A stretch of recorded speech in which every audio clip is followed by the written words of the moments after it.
Hey, what's going on, everybody? We are here at Woodlawn Memorial Park in Greenville, South Carolina, and it is a beautiful day today. The birds are out chirping, and gosh, it's a good day. It's nice. So we're here to visit the grave of Shoeless Joe Jackson.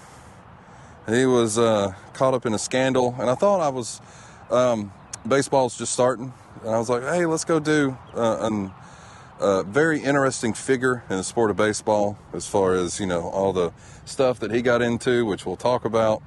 And so if this is your first time here, welcome. I hope you enjoy the video. If you do, please consider liking, subscribing, sharing, doing all those things. It helps with the algorithm and, comments and all that stuff. It helps put the video out there. And if this isn't your first time, hey, welcome back. I hope you enjoy the video. I have, let me prostitute a little bit more and say that we've got the merchandise stuff that you can get, and we have a member section that kind of helps me get to the places and get to do the things that you and I get to do.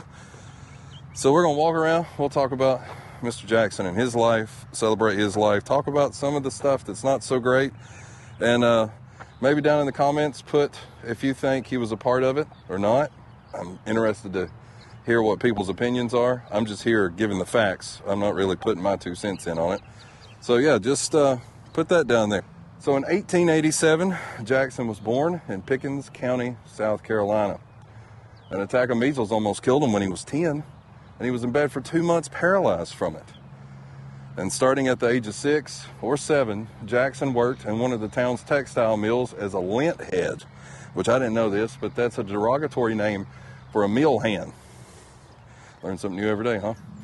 Family finances required Joe to take 12-hour shifts in the mill, and since education at the time was a luxury the Jackson family couldn't afford, Jackson was uneducated. That would be around the year 1893-ish. So what happened in 1893? I got to looking, and so in 1893, the Panic of 1893 happened, which was kind of like a Great Depression type thing. They also declared the tomato a vegetable.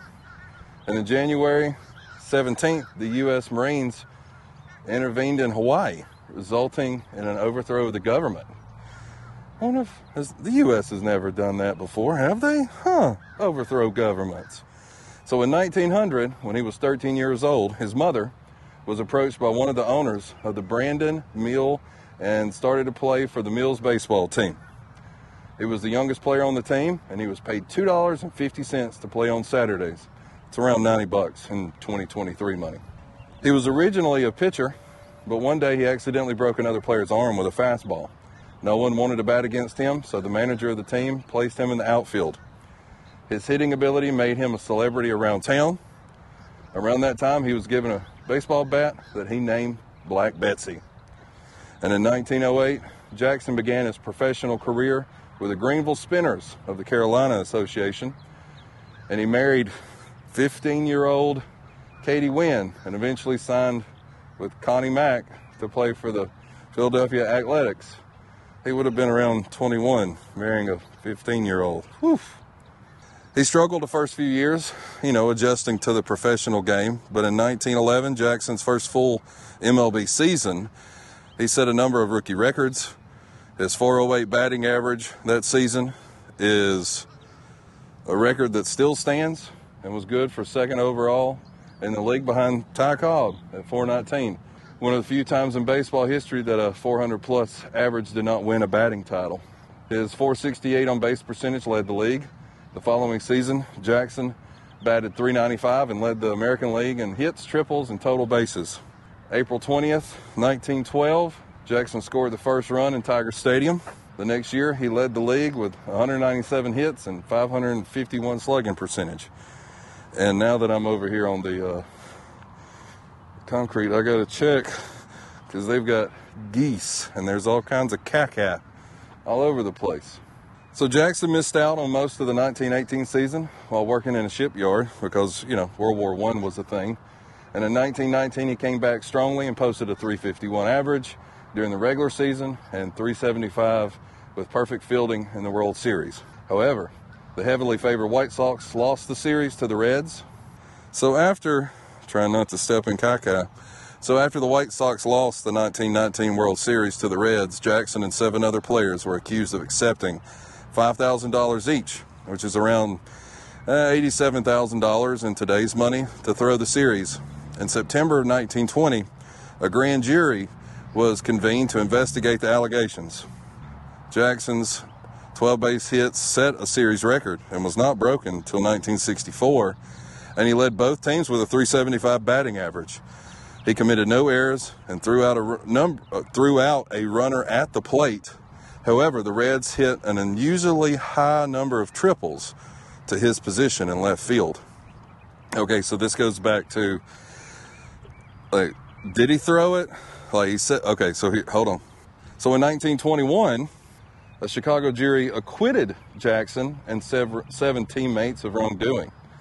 Nevertheless, Kennesaw Mountain Landis, the newly appointed commissioner of baseball, what a heck of a name, Kennesaw Mountain Landis, imposed a lifetime ban on all 8 players.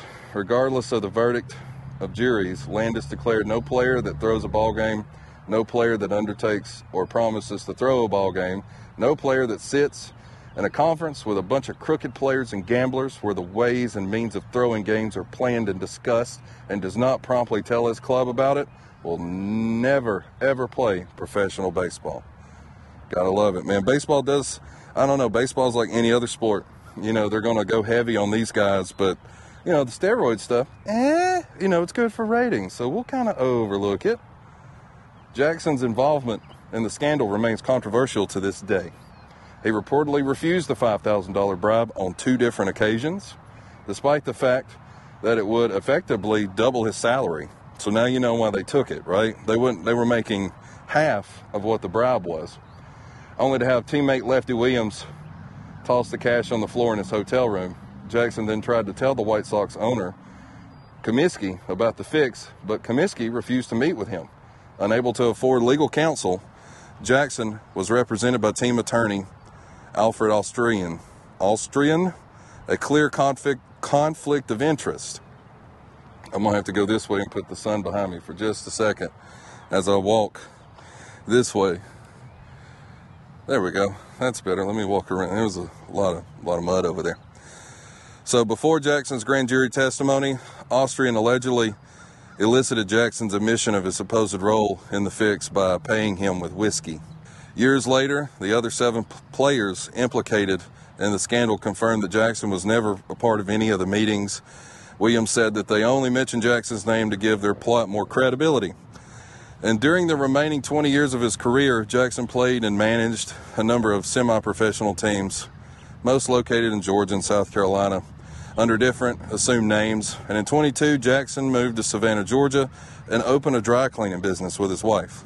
Now, how crazy is it that you're talking about one of the best players in baseball?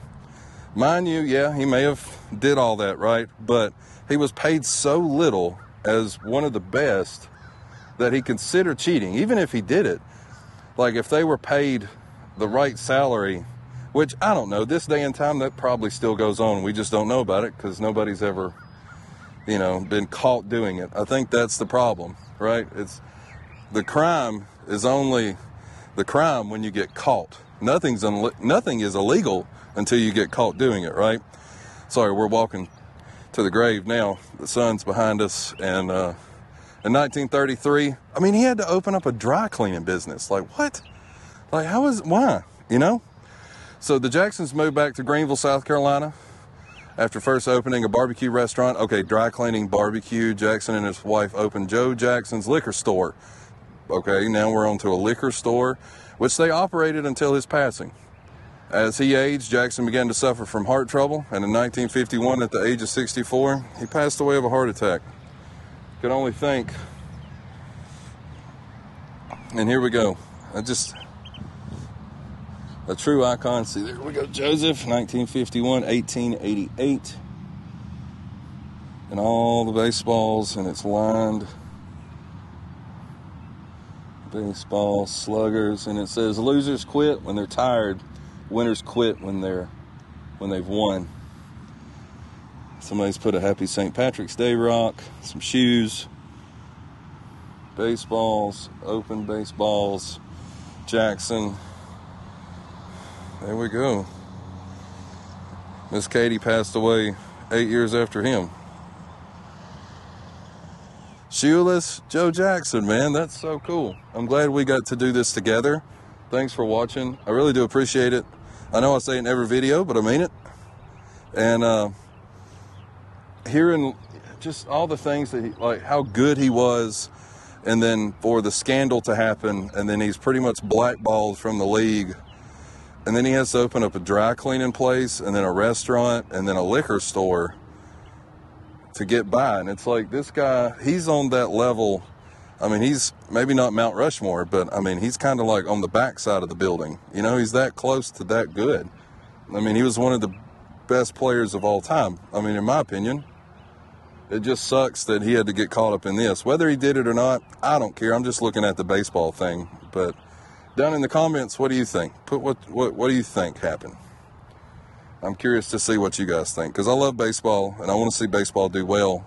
In these past couple of years, I'm walking back to the car, so the sun's going to be behind us. So yeah, the baseball seemed like it's kind of it's coming back a little bit. I guess all sports kind of ebb and flow. Right now, it seems like, you know, pro football's on top, and then you got maybe baseball, basketball probably second, baseball third, then you got the NHL fourth. So yeah, I mean, national pastime. I mean, it is called the national pastime for a reason, but I don't know, it seems like that's changing with the times as I get older too. Like, it just doesn't mean as much. Which, like, okay, so like they banned Shoeless Joe, then you got somebody like Pete Rose, you know, the gambling aspect. But like I said, with the steroids, that was kosher, no big deal. Like, I mean, it's good for ratings. Like, I remember as a kid, the McGuire-Sosa thing, like when those guys were hitting dingers every night all over Sports Center, you couldn't beat the ratings were through the roof. So of course they're going to turn a blind eye to that. And now with the pitchers and like the stickum stuff that they've tried to outlaw and change, and having the umps like look at the hands, and it's just a mess. But I did see over in Mississippi is where they make the rubber. Oh, and the ball. Like, there's been, like, baseball will change the ball and not even let people know. So it's like going into, like, the All-Star break. The balls just magically traveled further than the ones, like, before that. And, like, you can weigh the balls, and they weigh different. And there's just something different with the balls, too. So baseball's even, like, changing their own league without saying anything. But the guy that, you know, takes $5,000 because he's not even making half of that, he's the bad guy. So it's weird. Like, it's a weird juxtaposition, I guess you could say. Like, how can you be okay, like, do as I say, not as I do kind of approach. So yeah, that's my rant with baseball. I really do love it. My son plays it. The other one should play it, but he's too busy being in Taekwondo. But I love it. It's like, I can watch it all day. I get into the numbers. It's perfect for like a numbers guy like me. Like, just the stats and all that stuff. It's fun to keep up with. So yeah, sorry about that. I get long-winded sometimes, but I'm getting off the soapbox. So yeah, thanks for watching. I really hope you enjoy it. Don't forget, you know, to subscribe, all that stuff. And I try to, I don't know, like, I'm glad, man, it is a beautiful day. Like, I was up here not too long ago, and it was cloudy and cold and nasty, and it's not that today. It's great. It's a good spring day in South Carolina. So yeah, thanks for watching again. Gosh, I know I say it too much, but I'll see you guys on the next one. And you know what? You never know what you're going to find on the back roads. I'll see you guys next time.